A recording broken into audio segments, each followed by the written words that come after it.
दोस्तों आपने वॉरेंस का नाम तो सुना ही होगा।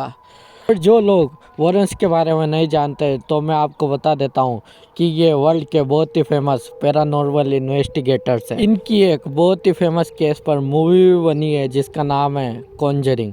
इन्होंने अपना पैरानॉर्मल रिसर्च करियर 1952 में शुरू करा था। इन्हें कई पैरानॉर्मल केसेस सोल्व करने के बाद कई शापित और हॉन्टेड वस्तुएं मिलती थी। वॉरेंस इन वस्तुओं को अपने घर के बेसमेंट में रखते थे। वॉरेंस ने इस घर को वॉरेंस ऑकल्ट म्यूजियम नाम दिया था। 1980 के दशक में यह म्यूजियम सार्वजनिक रूप से खुल गया था और लोग इस म्यूजियम में जाकर इन शापित वस्तुओं को आसानी से देख सकते थे। इस वीडियो में कुछ ऐसी ही 5 वस्तुओं के बारे में बताएंगे जो कि हॉन्टेड या फिर शापित है। मैं आपको बताने वाला हूँ वॉरेंस म्यूजियम की टॉप 5 हॉन्टेड वस्तु है।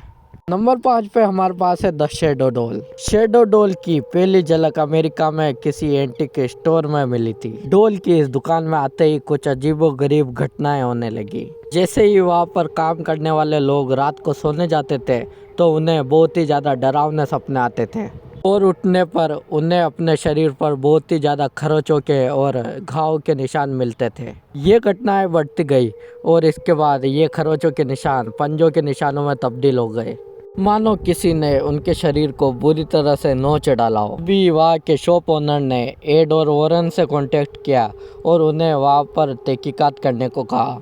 एड को उस शॉप में आते ही एहसास हो गया था कि इस शेडो डॉल में कोई शैतानी शक्ति है और वो इस डॉल को अपने म्यूजियम के अंदर ले गए। एड ने इस डॉल के ऊपर रिसर्च करके लोगों को बताया कि यह डॉल उनके सपनों में आके उन्हें डराती है और इस डॉल के अंदर इतनी शैतानी ताकत है कि यह किसी इंसान की दिल की धड़कन को भी रोक सकती है। और इसके अलावा अगर कोई इस डॉल की फ़ोटो लेकर अपने दोस्त को कर्ज के साथ भेज दे तो वह डॉल उस दोस्त के सपने में आकर उसे डराने लगती है। इस डॉल के अंदर इतनी शैतानी शक्ति कहाँ से आई ये तो कोई नहीं जानता, लेकिन मैं आपको ये ज़रूर बता सकता हूँ कि यह डॉल इंसानी हड्डी या इंसानी बाल से बनी हुई है, जिससे यह साफ साबित होता है कि किसी ने इसे बनाते वक्त काले जादू का उपयोग किया था, जिससे आज यह इतनी खतरनाक बन चुकी है। नंबर 4 पर हमारे पास है द कॉन्जरिंग मिरर।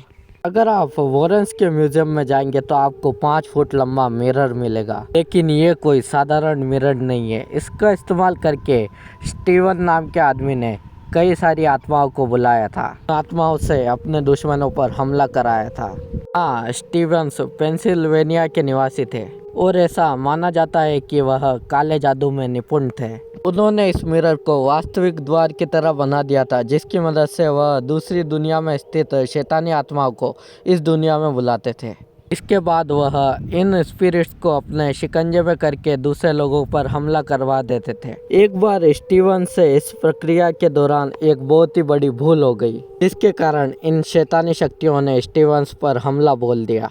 तब से स्टीवन्स को हमेशा अपने घर में चलने, सांस लेने तथा हंसने की आवाज़ आने लगी। इसके अलावा स्टीवन्स के घर में सामान अपने आप हवा में फेंके जाते थे। स्टीवन को एक इनह्यूमन स्पिरिट भी दिखने लगी थी। डर के उसने कैथोलिक चर्च से मदद मांगी। चर्च ने वॉरेंस को उस घर की तहकीकात के लिए बुलाया।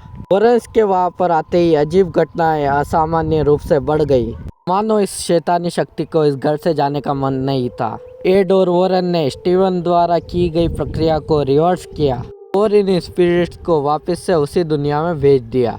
वॉरेंस वहाँ से उस मिरर को अपने म्यूजियम में ले गए ताकि कोई भी इस मिरर का इस्तेमाल करके उन बुरी आत्माओं को उस दुनिया से हमारी दुनिया में ना ला सके। नंबर 3 पर हमारे पास है द अफ्रीकन फर्टिलिटी डॉल्स। आप में से कई लोग जानते होंगे कि अफ्रीका में काले जादू का प्रचलन बहुत ही ज़्यादा है और वहीं से हमें वुडू नाम की प्रक्रिया के बारे में जानने को मिला है। अफ्रीका में निवास करने वाले विच डॉक्टर कुछ डॉल्स को अपने हाथों से बनाकर उन पर काला जादू किया करते थे।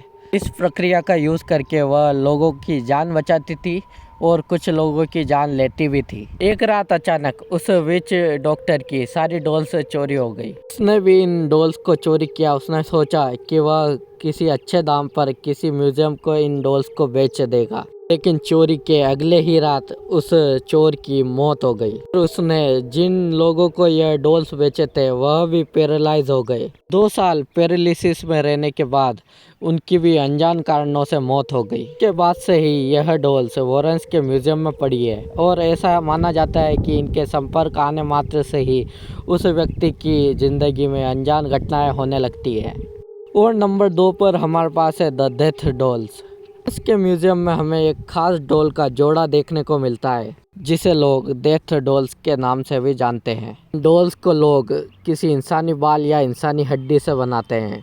अक्सर इन डॉल्स को बनाने वाले लोग काले जादू में निपुण होते हैं। इसका इस्तेमाल करके वो किसी इंसान को बहुत ही ज़्यादा बीमार कर सकते हैं या फिर उन्हें जान से भी मार सकते हैं।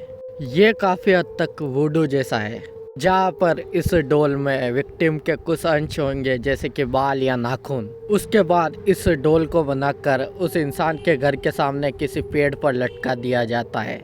तक यह डॉल उस पेड़ पर रहेगी, विक्टिम बीमार होता जाएगा, धीरे धीरे अपना दम तोड़ देगा।